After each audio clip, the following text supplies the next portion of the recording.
तो हेलो बच्चों, स्वागत है आपका हिंदी गुरुकुल के एक और नई वीडियो में। कैसे हैं? मुझे उम्मीद है कि आप स्वस्थ और मस्त होंगे। तो यदि आप मेरे इस चैनल पर पहली बार हैं तो आप इसको सब्सक्राइब करें, और यदि आपने सब्सक्राइब किया है तो इसको लाइक और शेयर जरूर करें।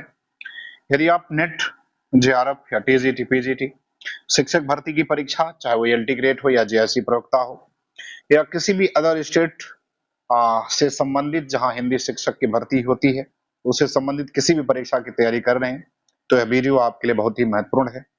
अभी हाल फिलहाल में जो नेट की परीक्षा 18 जून को हुई थी, वो परीक्षा जो है दुर्भाग्यपूर्ण जो है वो परीक्षा आउट होने के कारण जो है स्थगित कर दिया गया। तो उस परीक्षा की जो नई डेट है, वो परीक्षा जो है आपकी अगस्त के अंतिम सप्ताह से लेकर के और सितंबर के पहले सप्ताह तक जो है वो होगी, और परीक्षा जो है अब ऑनलाइन मोड में होगी। इसके पहले जो 18 जून को परीक्षा हुई थी, वो ऑफलाइन मोड में हुई थी।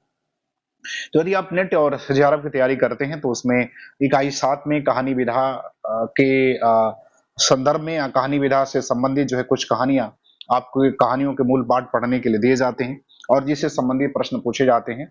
तो उसी से संबंधित आज की वीडियो है। तो आज हम बात करेंगे कहानी विधा की पहली कहानी, और उस कहानी का नाम है चंद्रदेव से मेरी बातें। तो इस कहानी का नाम है चंद्रदेव से मेरी बातें। तो आज की जो चर्चा होगी वो होगी चंद्रदेव से मेरी बातें।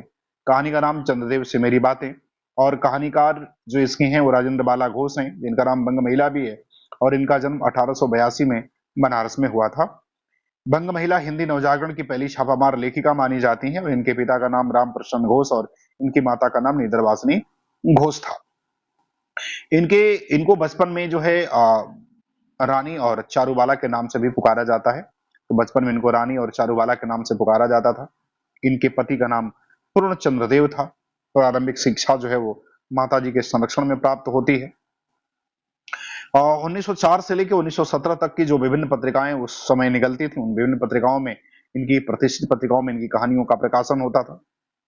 बंग महिला को छद्म नाम से जो है बंग महिला ने छद्म नाम से अपना लेखन कार्य किया। स्त्री शिक्षा हेतु इनका योगदान भी बड़ा महत्वपूर्ण है, जो श्लाघनीय है। और इनके दो बच्चे थे, जो इनकी आकस्मिक और पति तीनों की, बच्चों की भी और पति की भी आकस्मिक क्या हो जाती है, मृत्यु हो जाती है, निधन हो जाते हैं, जिससे पूरी तरह से जो है वो टूट जाती है। अगर हम बंग महिला की प्रकाशित कहानियों की बात करें, बंग महिला की प्रकाशित कहानियों की अगर हम चर्चा करें, तो बंग महिला की जो कहानी है उसमें चंद्रदेव से मेरी बातें 1904 में सरस्वती पत्रिका में निबंध के रूप में छपी थी। उसके बाद इनकी कहानी छोटी बहू जो है कुंभ में छोटी बहू 1906 में, धुलाई वाली 1907 में इसका सरस्वती पत्रिका में प्रकाशन हुआ, भाई बहन 1908 में प्रभा पत्रिका में प्रकाशित हुआ, दालिया 1909 में प्रकाशित हुआ, और हृदय परीक्षा 1915 में इसका प्रकाशन जो है सरस्वती पत्रिका में प्रकाशन इसका हुआ था। तो बंग महिला की प्रकाशित ये जो है प्रमुख जो है इनकी कहानियां है।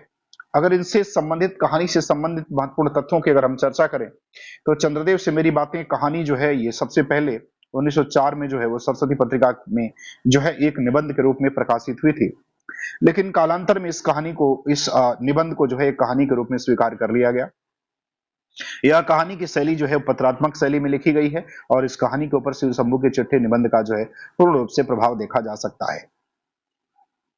बंग महिला ने इस कहानी में अर्थनीति और राजनीति को केंद्र में रख करके लिखा है। इस कहानी का जो केंद्र है वो अर्थनीति और राजनीति केंद्र है, और उस समय भारत के तत्कालीन जो वायसराय हैं लॉर्ड कर्जन, उनकी जो व्यवस्था है उस व्यवस्था पर इस कहानी के माध्यम से व्यंग किया गया है।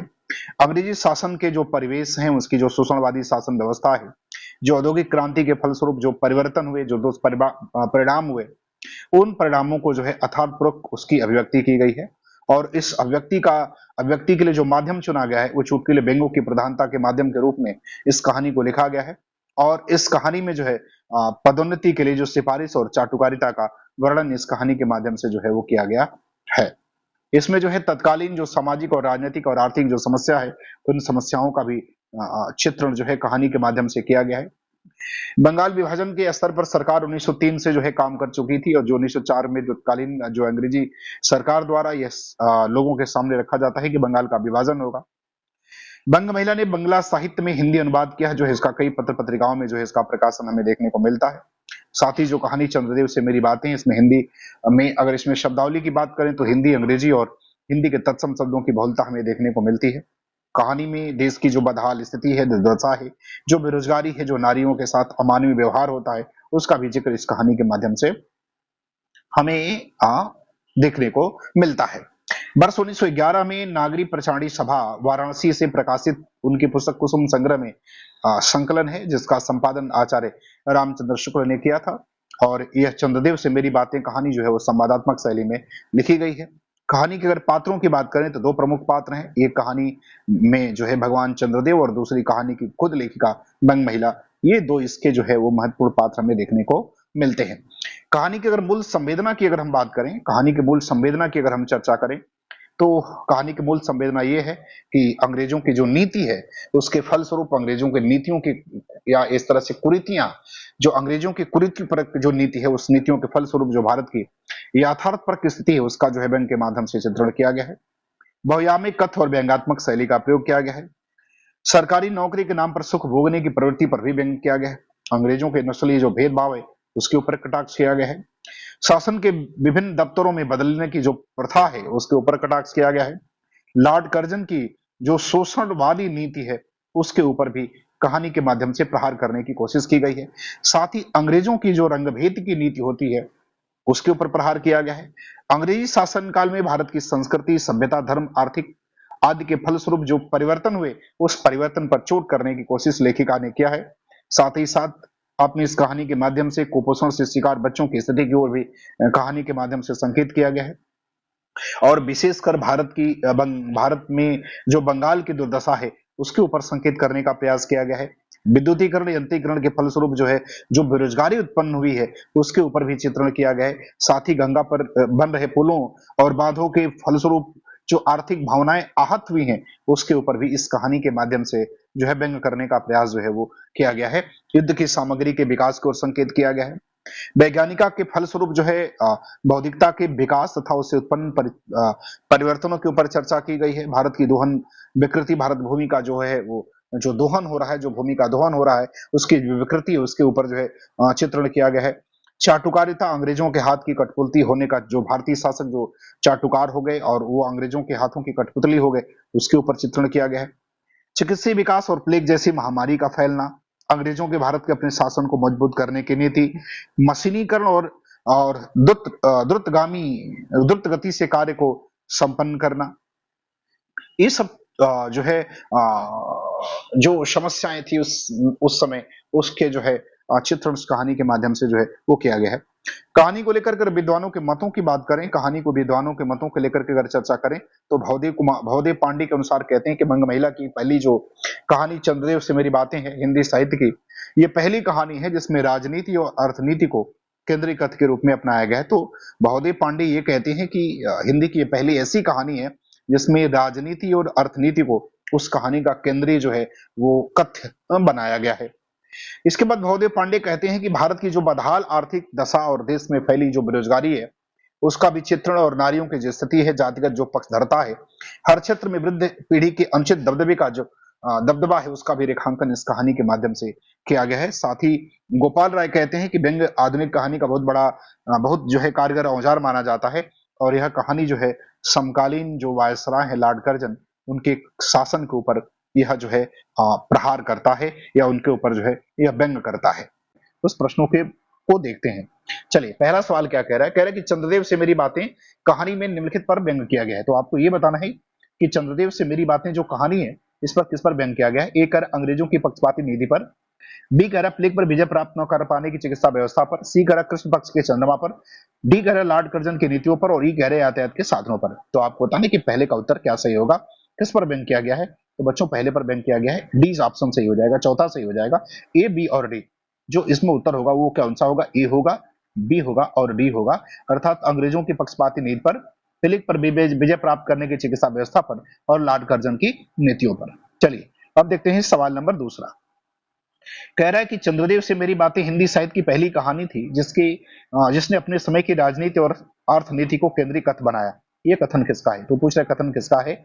देवी शंकर अवस्थी, मधुरेश, नामवर सिंह और भवदेव पांडे। तो आपको ये बताना है कि दूसरे का उत्तर क्या होगा। तो बच्चों दूसरे का उत्तर हो जाएगा वो डी हो जाएगा। ये कथन किसका है? ये कथन भवदेव पांडे का है। चलिए अब हम लोग बात करते हैं सवाल नंबर तीसरे की। कह रहे कि जब लॉर्ड कर्जन हमारे भारत के स्थायी भाग विधाता बनकर आवेंगे तब आपको उनको किसी कमीशन का मेंबर नहीं तो किसी मिशन में भर्ती करके वे अवश्य भेज देवेंगे, क्योंकि उनको कमीशन और मिशन दोनों ही बड़े हैं। यह कथन किस पार्ट से लिया गया है? तो आपको बताना कि कथन किस पाठ से लिया गया है। शिव शंभू के चिट्ठे, चंद्रदेव से मेरी बातें, दुलाई वाली या शिवमूर्ति। तो बच्चों यह जो है चंद्रदेव से मेरी बातें कहानी से जो है यह लिया गया है। चलिए अब बात करते हैं सवाल नंबर चौथे की। कह रहा है कि चंद्रदेव से मेरी बातें इस शीर्षक कहानी सर्वप्रथम किस वर्ष प्रकाशित हुई थी। तो आपको ये बताना है कि यह कहानी जो है सर्वप्रथम किस वर्ष प्रकाशित हुई थी। तो आपको इसका प्रकाशन वर्ष बताना है कि इस कहानी का प्रकाशन जो है सर्वप्रथम कब हुआ था। तो बच्चों चौथे का उत्तर क्या हो जाएगा, इसका पहला हो जाएगा, ये 1904 में प्रकाशित हुई है। कब हुई है, 1904 में प्रकाशित हुई। चलिए अब बात करते हैं सवाल नंबर 5 की। कह रहा है कि आपके कमल चूर्ण कमलों में इस दासी का अनेक बार प्रणाम। आज मैं आपसे दो चार बातें करने की इच्छा रखती हूँ, देखो सुनी अनसुनी भी मत कर जाना, आपके बड़कपन की ओर ध्यान देना। अच्छा कहती हूँ सुनो। इस कथन से किस कहानी की शुरुआत होती है। तो आपको बताना है कि इस कथन से किसकी शुरुआत होती है। चंद्रदेव से मेरी बातें, दुलाई वाली उसने कहा था और एक टोकरी भर मिट्टी। तो आपको बताना है कि इस कथन से किस कहानी की शुरुआत होती है। तो बच्चों इस कथन से कहानी शुरुआत होती है चंद्रदेव से मेरी बातें, अर्थात ऑप्शन नंबर 1 जो है इसका सही हो जाएगा। चलिए अब हम लोग बात करते हैं कहानी प्रश्न नंबर 6 की। प्रश्न नंबर 6 में क्या कह रहा है। कह रहा है कि व्यंग्य आधुनिक कहानी का प्रमुख कारगर और औजार माना जाता है। इस कहानी में समकालीन वायसराय लॉर्ड कर्जन के प्रशासन पर करारा व्यंग किया गया है। चंद्रदेव से मेरी बातें कहानी के संदर्भ में यह कथन किसका है। तो आपको बताना है कि कथन किसका कहा गया है। मधुरेश, भूदेव पांडे, गोपाल राय और डॉक्टर नगेंद्र। तो 6वें का उत्तर देना है कि किसने कहा है। तो बच्चों ये कहा है किसने, गोपाल राय ने। तो इसका उत्तर क्या हो जाएगा, इसका उत्तर हो जाएगा सी हो जाएगा 6वें का। चलिए सवाल नंबर 7वां क्या कह रहा है। 7वां कह रहा है कि यदि आपको अंग्रेज जाति की सेवा करना स्वीकार हो तो एक एप्लीकेशन अर्थात निवेदन पत्र हमारे आधुनिक भारत प्रभु, आपको स्पेस जो दिख रहा है इसमें भरना है, के पास भेज दे में। और लेखिका जो है ये आवेदन किसको भेजने की बात कर रही है, तो इसमें भरना है लॉर्ड डलहौजी को, लॉर्ड कर्जन को, भारत सरकार को, या इनमें से कोई नहीं। तो चूंकि ये बात लेखिका जो है वो भगवान भावदेव से, चंद्रदेव से कह रही है, तो कह रही है कि आप जो है एक एप्लीकेशन भेज दीजिए। तो भगवान को किसके पास एप्लीकेशन भेजने के लिए कहती हैं।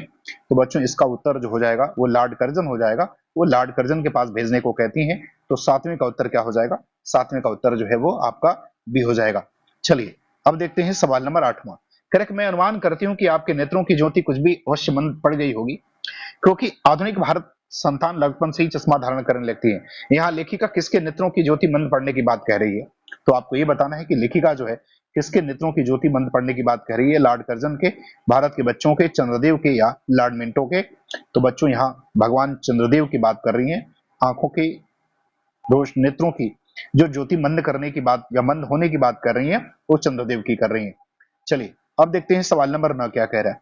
करेक्ट, यदि आप कभी भारत भ्रमण करने आए तो अपने जो है फैमिली डॉक्टर धनवंतरी महाशय को और देवताओं के चीफ जस्टिस चंद्रगुप्त जी को साथ अवश्य लाएं। कहानी में धनवंतरी को लेखिका ने किसका फैमिली डॉक्टर बताया है। तो आपको बताना है कि धनवंतरी किसके फैमिली डॉक्टर जो है कहानी में है, भगवान चंद्रदेव के, लॉर्ड कर्जन का, बच्चों का या भारतीयों का। तो बच्चों जो फैमिली डॉक्टर हैं भगवान चंद्रदेव के हैं, ऐसा लेखिका ने जो अपनी कहानी में लिखा है। किसके बारे में, तो आपको धनवंतरी के बारे में लिखा गया है कि ये जो है धनवंतरी है, ये डॉक्टर भगवान चंद्रदेव के क्या है, ये इनके फैमिली डॉक्टर है। चलिए अब बात करते हैं अंतिम सवाल नंबर 10 का कि निम्नलिखित में से राजेंद्र भाला घोष की कहानी नहीं है। तो आपको ये बताना है इसमें से कौन सी कहानी जो है राजेंद्र भाला घोष की नहीं है। चंद्रदेव से मेरी बातें, दुलाई वाली, को मैं छोटी बहू और कानों में कंगना। तो आपको बताना है कि कौन सी कहानी इसमें नहीं है इनकी। तो बच्चों कानों में कंगना इनकी कहानी नहीं है। यह कहानी जो है राधिका रमण सिंह की कहानी है। किसकी है, राधिका रमण सिंह की कहानी। ठीक, तो बच्चों यदि आपको मेरी वीडियो पसंद आई होगी तो आप इसको लाइक शेयर और सब्सक्राइब जरूर करें। धन्यवाद।